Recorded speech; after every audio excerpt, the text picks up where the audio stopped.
ভারত সফরের আগে বড় ঝটকা খেলেন মাস্ক, ডুবলো 24 লক্ষ কোটি টাকা। প্রথমবারের মতো ভারত সফরে আসছেন ইলন মাস্ক, যেখানে তিনি স্যাটকম এবং টেসলা সম্পর্কিত বড় ঘোষণা করতে পারেন। তবে তার আগেই বড় সড় ধাক্কা খেয়েছেন বিশ্বের তৃতীয় ধনী ব্যক্তি ইলন মাস্ক। সব থেকে উল্লেখযোগ্য বিষয় হয় এই ধাক্কার মূল্য 24 লক্ষ কোটি টাকারও বেশি। মূলত টেসলার শেয়ার চলতি বছরে 27% কমেছে, যার কারণে কোম্পানিটির মার্কেট ক্যাপ $500 বিলিয়ন নিচে চলে এসেছে। আমরা যদি মঙ্গলবারের কথা বলি, সেই ক্ষেত্রে টেসলার শেয়ারে 2.5% বেশি পতন হয়েছে। কতটা ক্ষতি হচ্ছে? উল্লেখ্য যে 2024 সালে টেসলার শেয়ারের দাম ক্রমাগত পতন হচ্ছে, যার প্রধান কারণ চাকরি ছাঁটাইয়ের ঘোষণা। এছাড়া উৎপাদন ও বিক্রিও কমেছে। কোম্পানিটির শেয়ারে দর পতনের কারণে মার্কেট ক্যাপ $500 বিলিয়ন নিচে চলে গেছে। মঙ্গলবার কোম্পানির শেয়ার $153.75 লোয়ার লেভেলে চলে গেছে।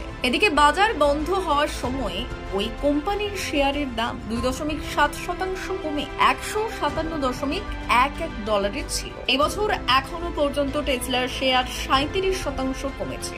এমতাবস্থায় কোম্পানির মার্কেট ক্যাপ তথা বিনিয়োগকারীরা $290 বিলিয়নেরও বেশি, অর্থাৎ 24 লক্ষ কোটি টাকা হারিয়েছে। গত বছরের এপ্রিলের শেষের পর এই প্রথম কোম্পানিটির মার্কেট ক্যাপ $500 বিলিয়ন নিচে নেমে গেছে।